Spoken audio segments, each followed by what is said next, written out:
के इस वीडियो में हम लोग पढ़ने जा रहे हैं क्लास 8 का science chapter number 2 microorganisms friend and foe. Microorganisms friend and foe. ये जो माइक्रो ऑर्गेनिजम्स हैं इनको हिंदी में हम लोग कहते हैं सूक्ष्म जीव।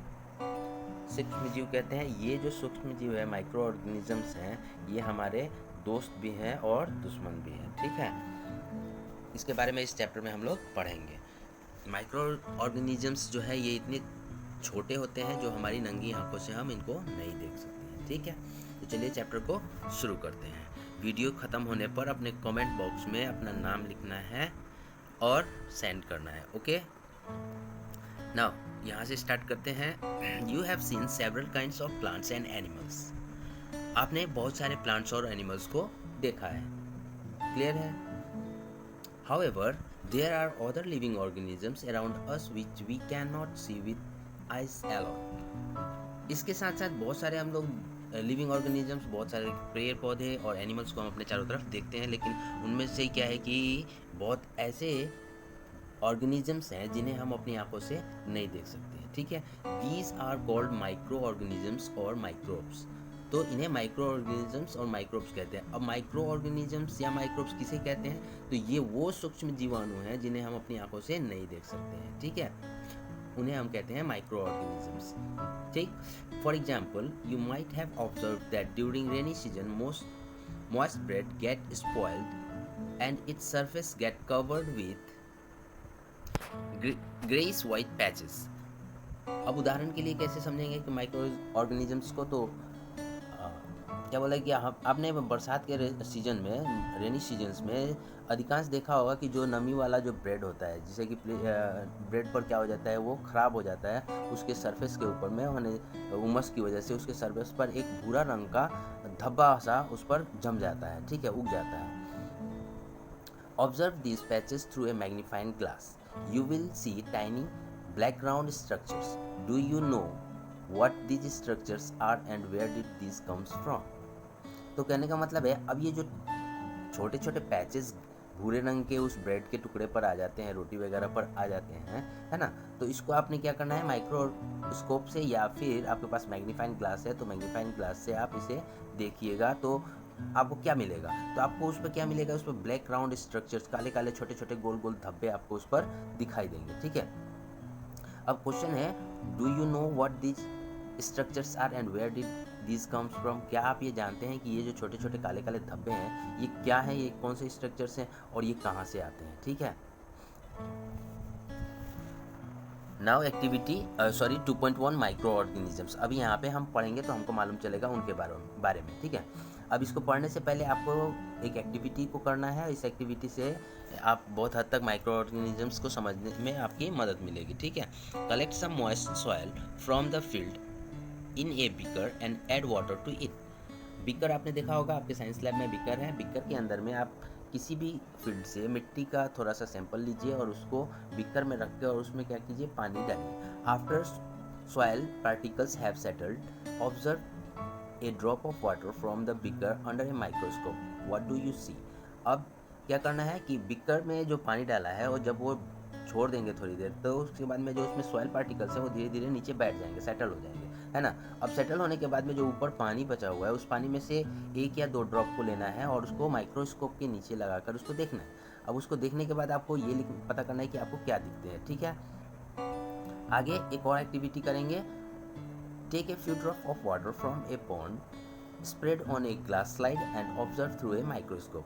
ये तो मिट्टी के बारे में था, मिट्टी को आपने लिया और मिट्टी को इसे एक्टिविटी 2.1 में हमने किया। मिट्टी को लिया, मिट्टी को बीकर में घोला और उसमें जो सेटल होने के बाद उसके पानी को हमने माइक्रोस्कोप में देखा। अब पॉन्ड जो भी तालाब है, तालाब के पानी को लीजिए और उसको एक स्लाइड पर, ग्लास स्लाइड होता है जो माइक्रोस्कोप के नीचे लगाया जाता है, ठीक है, उस स्लाइड पर रखिए और उसको फिर ऑब्जर्व कीजिए आपको क्या दिखता है। ठीक, now do you find tiny organism moving around? क्या आपको वहाँ पर छोटे छोटे बहुत सूक्ष्म जीवाणु घूमते फिरते दिखाई दिए, है ना? तो नेचुरली आपको वहाँ पे वो दिख जाएंगे। These observations shows that water and soil are full of tiny organisms, though not all of them fall into these categories of microbes. ठीक है, तो अब क्या क्या है जो आपने ऑब्जर्वेशन किया माइक्रोस्कोप में, तो आपको उसमें छोटे छोटे जीवाणु आपको दिखेंगे जो इधर से उधर मूव कर रहे होंगे, चलते फिरते आपको दिख जाएंगे, है ना। तो इससे आपको क्या पता चलता है कि जो सॉइल है और सॉइल और जो पानी है इसके अंदर क्या है, ये माइक्रो ऑर्गेनिज्म से एकदम भरे हुए हैं, कीटाणु से मैंने जीवाणु से ये एकदम से भरे हुए हैं, इनमें बहुत सारे जीवाणु पाए जाते हैं, ठीक है ना। जिनमें कि क्या है कि सब के सब जीवाणु क्या है माइक्रोब्स के कैटेगरी में नहीं आते हैं। These organisms or microbes are so small in size that they cannot be seen with the unaided eyes. अब ये जो माइक्रो ऑर्गेनिजम्स या माइक्रोब्स हैं ये इतने छोटे होते हैं कि इन्हें हम अपनी नंगी आंखों से खाली नहीं देख सकते हैं, ठीक। Some of these such as the fungus that grow on bread can be seen with a magnifying glass. अब इनमें से जो माइक्रोब्स है माइक्रो ऑर्गेनिजम्स हैं इनमें से कुछ ऐसे होते हैं जिन्हें, जैसे कि फंगस है, नहीं जो भुअरी बोलते हैं हम लोग के यहाँ, रोटी वगैरह अगर 2-4 दिन का रह जाता है, बासी रोटी रह जाती है, तो आप देखिएगा उसके ऊपर में एक ग्रे कलर का एक फंगस जमा हो जाता है जिसको हम फंगस कहते हैं इंग्लिश में, है ना। अपनी भाषा में उसको भुअरी कहते हैं, भुआ कहते हैं, ऐसे समथिंग, अलग अलग जगह अलग अलग उसको बोलते हैं, ठीक है। तो ये ब्रेड के ऊपर आपको देखने को मिल जाएंगे। और जब आप इसको आसानी से क्या चीज़ से देख सकते हैं, तो मैग्नीफाइंग ग्लास जो होता है उस मैग्नीफाइंग ग्लास से आप इसको देख सकते हैं। बट क्या है, अदर्स को आप नहीं देख सकते without microscope. Other can not be seen without the help of microscope. लेकिन बाकी ये फंगस को तो आप देख सकते हैं, लेकिन बाकी जो सूक्ष्म जीवाणु हैं उनको बिना माइक्रोस्कोप के आप नहीं देख सकते हैं। That is why these are called micro organisms और माइक्रोब्स। इस वजह से इन्हें माइक्रो ऑर्गेनिज्म या माइक्रोब्स कहा जाता है। क्यों कहा जाता है? क्योंकि ये आपको विदाउट माइक्रोस्कोप के नहीं दिखेंगे, है ना। तो इसलिए जो माइक्रोस्कोप के बगैर नहीं, जिनको नहीं देखा जा सकता है, इतने छोटे होते हैं, तो इनको कहा जाता है माइक्रो ऑर्गेनिजम्स और माइक्रोब्स, ठीक है। Micro organisms are classified into 4 major groups. These groups are bacteria, fungi, protozoa and some algae. अब ये जो माइक्रो ऑर्गेनिजम्स हैं, इन माइक्रो ऑर्गेनिजम्स को 4 हिस्सों में बांट देते हैं। इनको चार ग्रुप्स में क्लासिफाई किया जाता है। पहला बैक्टीरिया होते हैं, दूसरे फंगस होते हैं, फंगी होता है, उसके बाद प्रोटोजोआ और एल्गी। इस 4 कैटेगरी में पूरे माइक्रो ऑर्गेनिजम्स को बांट दिया जाता है, ठीक है। 4 ग्रुप में ये डिवाइड होते हैं। अब इन चारों ग्रुप को एक एक करके हम लोग नीचे इस लेसन में सभी चीज़ों को विस्तार से पढ़ने वाले हैं, तो ध्यान दीजिएगा, ये लेसन आपके लिए बहुत इंपॉर्टेंट है। Some of these common microorganisms are shown in figure 2.1 and 2.4. अब नीचे जो नेक्स्ट पेज में आपको मिलेगा, इसमें आपको बहुत सारे माइक्रो ऑर्गेनिजम्स के दिखाए गए हैं फिगर 1.2, 2.1 और 2.4 में, ठीक है। नाउ सबसे पहले पढ़ते हैं वायरस के बारे में, ठीक। Virus are also microscopic. ये जो वायरस होते हैं ये भी क्या है, माइक्रोस्कोपिक होते हैं। इट मीन्स क्या है, इनको भी हम दूसरे किसी भी चीज़ से नहीं देख सकते हैं। इनको जब भी देखा जा सकता है तो सिर्फ माइक्रोस्कोप से ही देखा जा सकता है। They however reproduce only inside the cell of the host organisms. और ये जो माइक्रो ऑर्गेनिज्म, ये जो वायरस है, ये क्या करता है, ये इसका जो रिप्रोडक्शन होता है, इसका रिप्रोडक्शन होस्ट के बॉडी में होता है। होस्ट मतलब ये जिसके शरीर में होता है, जिसको संक्रमित करता है, जिसके शरीर में होता है, उसी में इसका डेवलपमेंट होता है।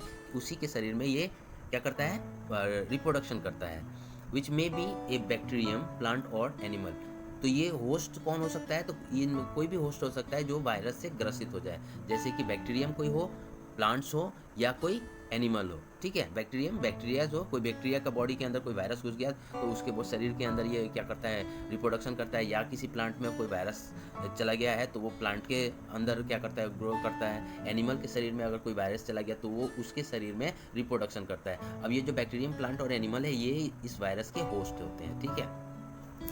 Some of this virus are shown in figure 2.5 figure जो है उसमें कुछ वायरस के बारे में दिया गया है ना। हम उसको देखेंगे वहाँ पे। Common elements like cold, influenza, flu and most cough are caused by virus, ठीक है। अब क्या है, कॉमन एलिमेंट्स लाइक कोल्ड, जैसे कि हम लोग को सर्दी जुकाम हो जाता है ना, इन्फ्लुएंजा हो जाता है, या फिर मोस्ट कॉफ वगैरह हो जाता है ना। तो ये जो नॉर्मल सर्दी जुकाम वाले जो बीमारियाँ हम लोग को हो जाती हैं, ये सारी किसकी वजह से होती हैं, ये वायरस की वजह से होती है, ठीक है। हमारे एटमॉस्फेयर में इस प्रकार के बहुत अत्यधिक मात्रा में वायरस हैं, जिनकी वजह से कभी ना कभी हमको इन सब बीमारियों का सामना करना पड़ता है और हमको ये बीमारियां हो जाती हैं, ठीक है। Serious disease like polio and chicken pox are also caused by virus. अब कुछ खतरनाक और सीरियस डिजीज हैं जो खतरनाक है, जैसे कि पोलियो है, चिकन पॉक्स है, ये सब किसकी वजह से होता है? ये वायरस की वजह से होता है। और आज के डेट में एक बहुत बड़ी क्या है, पैंडेमिक की स्थिति से पूरी दुनिया गुजर रही है, कोविड-19, जिसको बोलते हैं नोवल कोरोना वायरस, ठीक है। तो ये जो आज के डेट में आप इसका एग्जांपल देख सकते हैं, ये वायरस कितना इफेक्टिव है और ये किस तरीके से लोगों को बीमार कर रहा है और पूरी दुनिया इसके चपेट में है ना। तो ये बहुत ज़्यादा खतरनाक है और यही वायरस होते हैं जो क्या करते हैं, लोगों को संक्रमित कर देते हैं। ये इंसान, जानवर या किसी प्लांट को भी संक्रमित कर सकते हैं, ठीक है। तो आज आप वायरस का एक जीता जागता नमूना हमारे सामने है, पूरी दुनिया इससे क्या बोलते हैं, ग्रसित है, ठीक है। तो अब वो देख रहे हैं कि किस तरीके से वो जो जिसके शरीर में एंट्री कर रहा है कोविड-19 का वायरस, तो वो क्या कर रहा है, उसको इन्फेक्ट कर रहा है और उसके शरीर के अंदर क्या कर रहा है, वो रिप्रोडक्शन करके। और now disease like dysentery and malaria are caused by protozoans, whereas typhoid and tuberculosis (TB) are bacterial disease. अब जैसे कि ये जो बीमारी है, जैसे डिसेंट्री और मलेरिया है ना, ये जो डिसेंट्री और मलेरिया है, ये किन की वजह से होता है? तो ये प्रोटोजोन्स एक बैक्टीरिया है जिसकी वजह से, प्रोटोजोन्स की वजह से ये होता है, ठीक है। जबकि क्या है, टाइफॉइड और ट्यूबरकुलोसिस है, ये बैक्टीरियल डिजीज है जो कि बैक्टीरिया की वजह से होता है। अभी यहाँ पे प्रोटोजोआ की वजह से होने वाली बीमारी का एग्जाम्पल क्या हो गया, डिसेंट्री और मलेरिया हो गया। ट्यूबरकुलोसिस और टाइफॉइड बैक्टीरिया की वजह से हो जाता है। Chicken pox, polio, common cold, influenza, ये सब वायरस की वजह से हो जाता है। तो हमने यहाँ तक इनको जान लिया, ठीक है। You have learned about some of this micro organisms in class 6 and 7। तो क्लास 6ठी और 7वीं की कक्षा में आप लोगों ने क्या है कि माइक्रो ऑर्गेनिजम्स के बारे में कुछ और वहाँ पे पढ़ा था, ठीक है। तो आगे बढ़ते हैं। नेक्स्ट पेज में हमको मिलेगा, ये जो नेक्स्ट पेज है आपका, ये देखिए यहाँ पे बैक्टीरियाज का ये फोटो दिया गया है। ये बैक्टीरियाज है ना, इनको बैक्टीरिया कहते हैं। ये यहाँ पे एल्गी का एग्जाम्पल है, ये प्रोटोजोआ का एग्जाम्पल है, एल्गी प्रोटोजोआ। नीचे आइए, ये फंगिस का एग्जाम्पल्स हैं, ठीक है। और विस्तार से इनके बारे में आगे बताएंगे हम।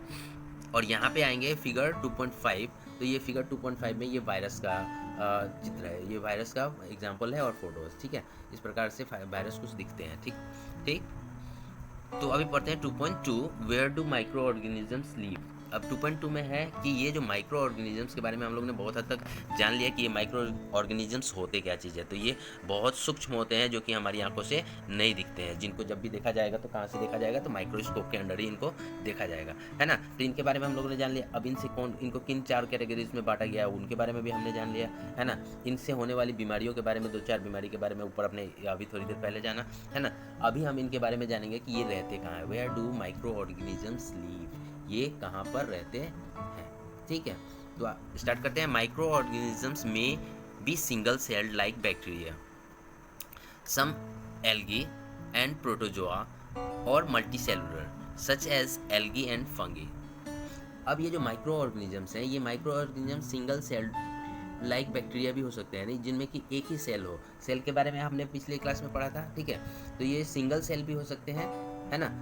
कुछ एल्गी के रूप में भी हो सकते हैं, कुछ प्रोटोजोआ में हो सकते हैं और कुछ मल्टी सेलुलर भी हो सकते हैं, such as algae and fungi. Algae और फंगी की तरह मल्टी सेलुलर भी हो सकते हैं, ठीक है ना। They can survive under all type of environment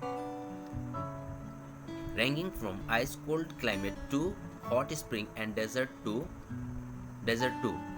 ठीक है। तो कहने का मतलब है, ये जो माइक्रो ऑर्गेनिजम्स है, ये किसी भी इन्वायरमेंट में आसानी से सर्वाइव कर सकते हैं। ऑल टाइप ऑफ इन्वायरमेंट, किसी भी प्रकार का, वो अत्यधिक ठंडा वाला एरिया हो, गर्मी का एरिया हो, रेगिस्तान का एरिया हो, किसी भी एरिया में ये आसानी से रह सकते हैं, ठीक है। इनको कोई प्रॉब्लम नहीं हो सकती। ये हर एक क्या बोलते हैं, क्लाइमेट में, इनको इन्वायरमेंट में ये सूट करते हैं और यहाँ पे ये आसानी से सर्वाइव कर पाते हैं, ठीक है ना।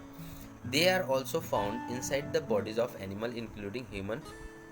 ये जो माइक्रो ऑर्गेनिजम्स हैं, ये कहाँ पे आपको मिल जाएंगे? तो ये माइक्रो ऑर्गेनिजम्स किसी भी मनुष्य या जानवर के शरीर के अंदर मिल जाएंगे, ठीक है। ये आराम से उनके शरीर में रहते हैं और यहाँ पे ये आराम से मिल जाएंगे। Some micro organism grow on other organism while other exist freely. कुछ माइक्रो ऑर्गेनिजम्स जो होते हैं वो दूसरे माइक्रो ऑर्गेनिजम्स, है ना, के अंदर ग्रो करते हैं, जबकि कुछ फ्रीली एग्जिस्ट करते हैं, नहीं, जो कुछ फ्री होते हैं और कुछ क्या होता है, किसी माइक्रो ऑर्गेनिजम्स के बॉडी के अंदर ही ग्रो करते हैं। Micro organism like एमोबिया can live alone while fungi and bacteria may live in colonies. अब ये जो माइक्रो ऑर्गेनिज्म, जैसे कि इसका एग्जांपल है अमीबिया, ये क्या है, ये अकेले रहने वाला माइक्रो ऑर्गेनिज्म है, लेकिन जबकि फंगी और बैक्टीरिया जो है ये कॉलोनीज में रहते हैं, मतलब एक समूह में रहते हैं, ठीक है। ये आगे ऊपर आपने फिगर में देखा था फंगिस का और बैक्टीरिया का, वहाँ पे आप फिगर फिर से अपने बुक में देखिएगा तो आपको पता चल जाएगा कि ये कॉलोनी किस प्रकार की होती है, इनकी कॉलोनी, ठीक है। आगे डिस्क्राइब करेंगे हम इसको और अच्छी तरीके से आपको, है ना। तो यहाँ पर हो गया, यहाँ पे ये हमने कर लिया माइक्रो ऑर्गेनिजम्स एंड अस। यहाँ पे है 2.3 माइक्रो ऑर्गेनिजम्स एंड अस। यहाँ पे इसके बारे में पढ़ेंगे कि माइक्रो ऑर्गेनिज्म और हम, है ना। इसमें ये क्या है कि बहुत सारे ऐसे माइक्रो ऑर्गेनिजम्स हैं जो कि हमारे लिए लाभदायक भी हैं, है ना, इनसे हमको बहुत हेल्प भी मिलता है। Micro organisms play a important role in our life. हमारे जीवन में माइक्रो ऑर्गेनिज्म एक बहुत महत्वपूर्ण रोल अदा करता है, मतलब एक उसका बहुत अच्छा काम है हमारे लिए वो हेल्पफुल है, बेनिफिशियल है। Some of them are beneficial in many ways whereas some other are harmful and cause diseases. ये जो माइक्रो ऑर्गेनिजम्स हैं, ये माइक्रो ऑर्गेनिजम्स में बहुत ऐसे माइक्रो ऑर्गेनिजम्स हैं जो हमारे लिए बेनिफिशियल है, लाभदायक है, और जबकि दूसरे क्या है, बहुत सारे ऐसे माइक्रो ऑर्गेनिजम्स हैं जो हमारे लिए नुकसानदायक हैं और वो हमारे अंदर क्या करते हैं, बीमारी पैदा कर देते हैं, ठीक है, जिनसे हम बीमार हो जाते हैं। तो ये दोनों तरफ के हैं, ये हमारे फ्रेंड भी हैं और ये हमारे दुश्मन भी हैं। Let us study about them in details. अब इनके बारे में चलिए डिटेल में हम पढ़ते हैं कि कैसे ये हमारे दुश्मन है और कैसे ये हमारे दोस्त हैं, ठीक है। अब सबसे पहले पढ़ेंगे फ्रेंडली माइक्रो ऑर्गेनिजम्स। उन माइक्रो ऑर्गेनिजम्स के बारे में पढ़ेंगे जो हमारे मित्र हैं, ठीक है। Micro organisms are use for various purpose. Micro organisms का बहुत सारे उद्देश्य के लिए इस्तेमाल किया जाता है। They are use in the preparation of curd, bread and cake. अब ये जो माइक्रो ऑर्गेनिजम्स हैं, इनका इस्तेमाल किस लिए किया जाता है, तो इनको अलग अलग जगहों पर इस्तेमाल किया जाता है, जैसे दही जमाना हो, ब्रेड बनाना हो या केक बनाना हो, है ना। तो इनमें क्या है, माइक्रो ऑर्गेनिजम्स का इस्तेमाल करते हैं, ये हमको मदद करता है इन सब की प्रिपरेशन में, कर्ड बनाने के, ब्रेड बनाने और केक बनाने के लिए हमारी सहायता करता है, ठीक है। Micro organisms have been use for the production of alcohol since age. अब ये जो माइक्रो ऑर्गेनिजम्स हैं, इनका इस्तेमाल क्या है, पुराने ज़माने से अल्कोहल बनाने में इस्तेमाल किया जाता है, ठीक। They are also use in cleaning up of the environment. ये जो माइक्रो ऑर्गेनिजम्स हैं, इनका इस्तेमाल हम अपने वातावरण में, इन्वायरमेंट में बहुत सारी चीज़ों को साफ़ सफाई के लिए भी लगाते हैं, ये हमारे इन्वायरमेंट को साफ भी करते हैं। जैसे कि for example the organic waste, ये ऑर्गेनिक वेस्ट जो आपके किचन से वेस्ट निकलता है ना, जिसमें vegetable peels, remains of animal faeces, ये सब जो चीज़ें हैं, जो जानवरों के मृत शरीर हो गए या वेजिटेबल्स हो गए या उनके मलमूत्र हो गए, फीसेस हो गए ना, तो ये सारी चीज़ जो है, ये क्या है, माइक्रो ऑर्गेनिजम्स क्या करते हैं, इनको हमारे इन्वायरमेंट में से क्या कर देते हैं, क्लीन कर देते हैं, उनको वो क्या करते हैं, ख़त्म कर देते हैं, ठीक है ना, साफ कर देते हैं। Are broken down into harmless and usable substance by bacteria. अब ये जो आपके जो भी ऑर्गेनिक वेस्ट हैं, जैसे vegetable peels, remains of animal, जानवरों के अवशेष या फीसेस, मलमूत्र जो है, ये सब चीज़ों को बैक्टीरिया क्या करता है, इनको break down into harmless and usable substance by bacteria. ये बैक्टीरिया क्या करते हैं, बैक्टीरिया इनको ब्रेक डाउन करके और इनको हार्मलेस, नुकसानदायक बना देते हैं और इसको हमारे यूज़ के लायक बना देते हैं, है ना। ये बैक्टीरिया इसकी मदद से ये होता है और ये हमारे लिए लाभदायक है। अब इसको समझने के लिए recall that bacteria are also use in preparation of medicine. अब याद करेंगे तो आपको पता चलेगा कि पिछले बार कुछ बातों को जो पिछले क्लासेस में आपने पढ़ा था, तो ये बैक्टीरियाओं को किस लिए इस्तेमाल किया जाता है, तो मेडिसिन को तैयार करने के लिए भी इनका इस्तेमाल किया जाता है। और in agriculture they are use to increase soil fertility by fixing nitrogen. अब इनका इस्तेमाल क्या है, एग्रीकल्चर के क्षेत्र में, कृषि के क्षेत्र में भी इनका इस्तेमाल किया जाता है, जिससे कि ये सॉइल को फर्टिलिटी प्रदान करते हैं, सॉइल में उर्वरक उसकी जो फर्टिलिटी है उसको बढ़ाते हैं, ठीक है, बाय फिक्सिंग नाइट्रोजन, नाइट्रोजन को फिक्स करके, है ना। अब नाइट्रोजन के बारे में पिछले क्लासेस में पढ़ा था कि प्लांट नाइट्रोजन किस प्रकार से एब्जॉर्ब करते हैं, उनको नाइट्रोजन कहाँ से मिलता है, नहीं तो हमारे एटमॉस्फेयर में नाइट्रोजन बहुत अत्यधिक मात्रा में है, लेकिन वो प्लांट्स क्या है, सीधे सीधे तौर से नाइट्रोजन नहीं ले पाते हैं, है ना। और उसको क्या करना होता है, उसको सॉइल से एब्जॉर्ब करना पड़ता है, तो उसको बैक्टीरिया हेल्प करता है सॉइल से एब्जॉर्ब करने के लिए, नाइट्रोजन को वो ले करके उसको सॉल्युबल बना देता है, जिससे क्या है, प्लांट्स के रूट आसानी से ज़मीन में से नाइट्रोजन को ले लेते हैं, ठीक है। तो ये कौन करता है, तो बैक्टीरिया करता है, बैक्टीरिया हमारे को इसमें मदद करता है। अब आपको फाइंड आउट करना है कि ये जो नाइट्रोजन को यूज़ करने लायक बनाता है सॉइल के अंदर, उस बैक्टीरिया का नाम क्या है, ढूंढ के आप बताइए, लिख के रखिएगा आप अपने नोटबुक में, ठीक है, और मुझे व्हाट्सएप कीजिए। Now next making of curd and bread. अब ब्रेड और कर्ड बनाने में किस प्रकार से क्या बोलते हैं, अभी यहाँ पे हम पढ़ेंगे making of curd and bread. Bread और दही कैसे बनता है ना, इसमें भी माइक्रो ऑर्गेनिजम्स क्या है हमारे लिए बहुत ज़्यादा हेल्पफुल होते हैं और ये हमको बहुत सहायता करते हैं कर्ड और ब्रेड बनाने में, ठीक है। You have learn in class 7th that milk is turn into curd by bacteria. Class 7 में आपने पढ़ा कि मिल्क क्या चीज़ हो जाता है, मिल्क को बैक्टीरिया क्या करता है, दही में तब्दील कर देता है, मतलब दही में उसको चेंज कर देता है, ठीक है।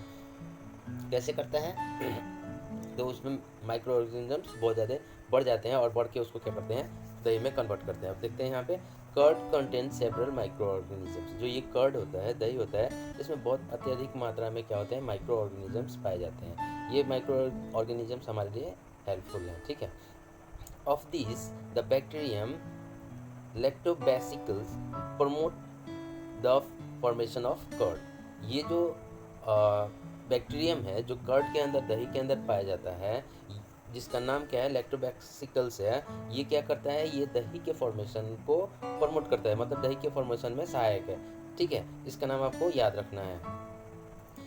It multiplies in milk and convert into curd. ये क्या करता है, ये जब दूध के अंदर इसको डाला जाता है तो ये दूध के अंदर मल्टीप्लाई होता है, वो अपने आप अपनी संख्या को बढ़ाता है, ठीक है। और बढ़ाने के बाद में इसको क्या करता है, वो दूध को कन्वर्ट करके दही में बदल देता है, ठीक है। Bacteria are also involve in the making of cheese, pickles and many other food items. ये जो बैक्टीरियाज हैं, ये बैक्टीरियाज और भी बहुत सारी चीज़ों को तैयार करने में हमारी सहायता करते हैं, जैसे कि चीज़ होता है, पनीर बनता है, पिकल्स अचार होता है ना। इस प्रकार के बहुत सारे ऐसे फूड आइटम्स हैं जिनमें ये बैक्टीरियाज हमारी मदद करते हैं, इनको बनाने में हमारी मदद करते हैं। An important ingredients of rava, idlis and bhaturas is curd है ना। तो अब ये जो एक डिश बनता है, जैसे कि रावा बनता है, सूजी से बनता है रावा, है ना।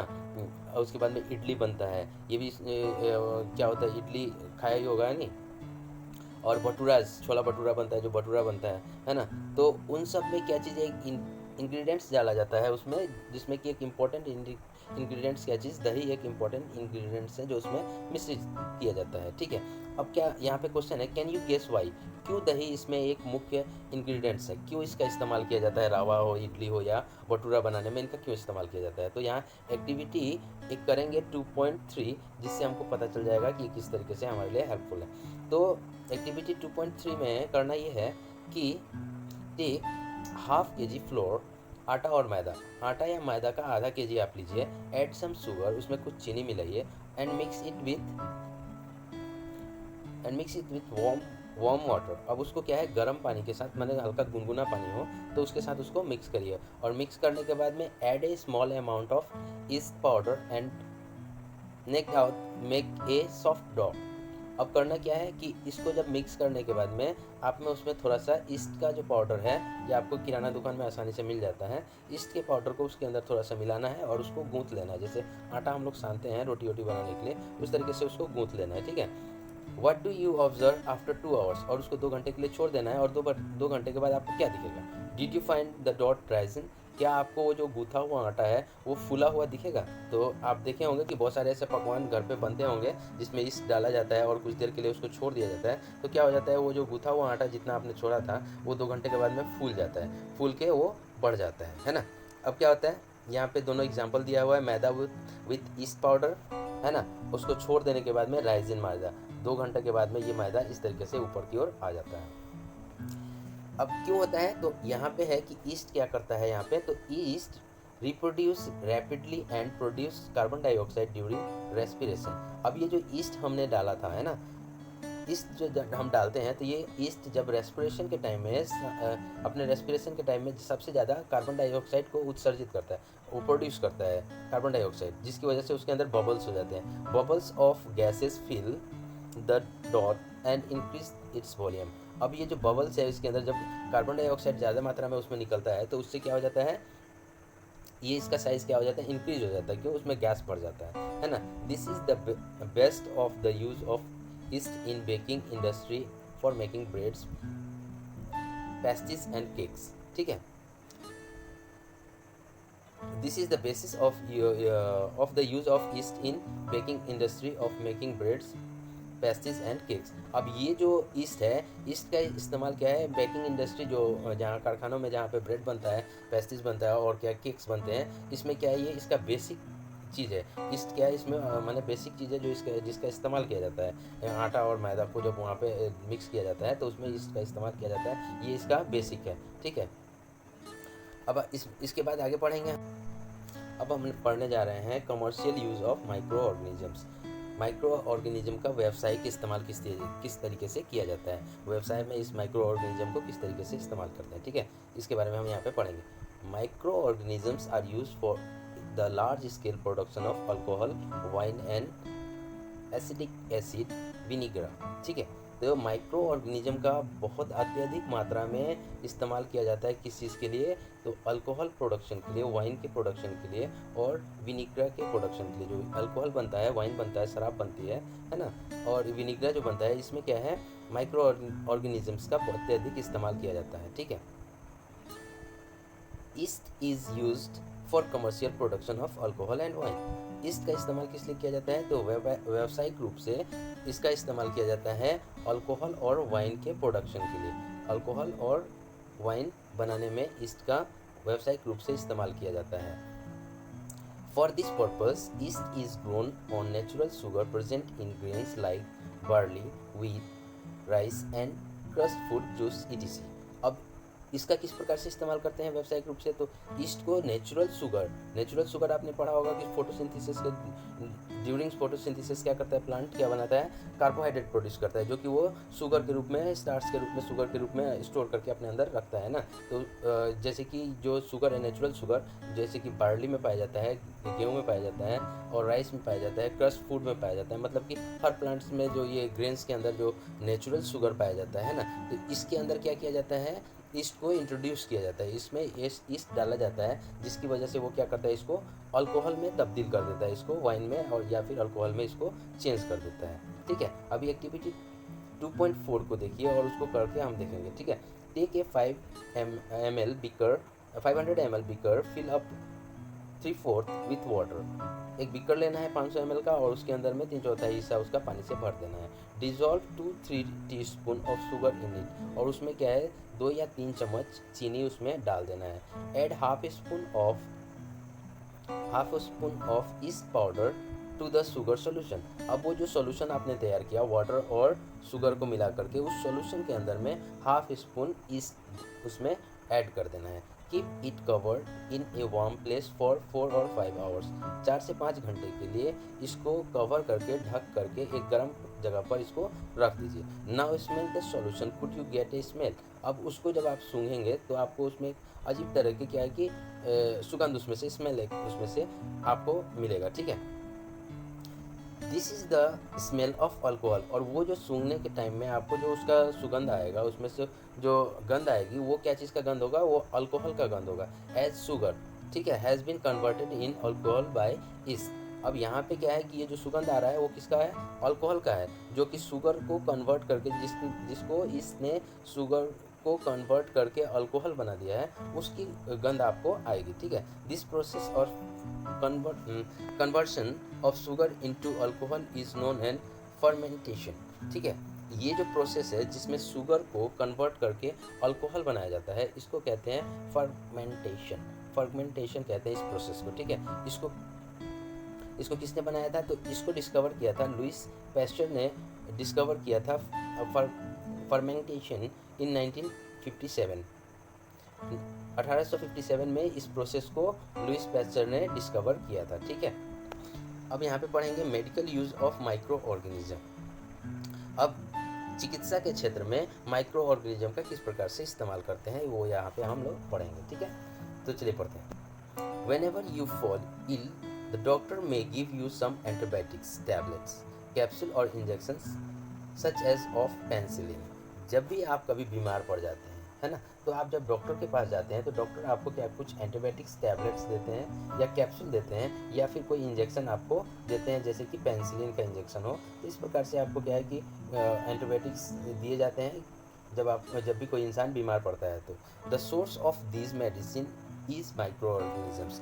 अब ये जो सोर्स है मेडिसिन का, जो एंटीबायोटिक्स टैबलेट्स हो या कैप्सूल हो या इंजेक्शंस हो, है ना, तो इनका सोर्स क्या है? तो इनका सोर्स है माइक्रो ऑर्गेनिजम्स। ये कहाँ से आते हैं? तो माइक्रो ऑर्गेनिजम से इनको तैयार किया जाता है। दीज मेडिसिन किल और stop the growth of disease causing micro organisms. अब ये क्या करते हैं? जब आपके शरीर में इसको इंजेक्ट किया जाता है, जब आप इनको लेते हैं, मेडिसिन को आप लेते हैं, तो ये जो माइक्रो ऑर्गेनिजम्स हैं ये क्या करते हैं? आपके शरीर में जो भी ग्रोथ हो रहा है माइक्रो ऑर्गेनिज्म का, जो आपको बीमार कर रहा है, डिजीज़ कॉजिंग माइक्रो ऑर्गेनिजम्स जो आपके शरीर में है, उनको या तो ये मार देता है या फिर उनके ग्रोथ को क्या करता है? रोक देता है। ठीक है, सच मेडिसिन आर कॉल्ड एंटीबायोटिक्स। और इस प्रकार के मेडिसिन को एंटीबायोटिक्स कहा जाता है। ये एंटीबायोटिक्स क्या करते हैं? हमारे शरीर में जो हानिकारक माइक्रो ऑर्गेनिजम्स हैं जो हमको बीमार कर देते हैं, उनकी ये क्या करते हैं? ग्रोथ को रोक देते हैं या कम्प्लीटली उनको क्या कर देते हैं? हमारे शरीर में डेड कर देते हैं, मार देते हैं। ठीक है, these days a number of antibiotics are being produced from bacteria and fungus.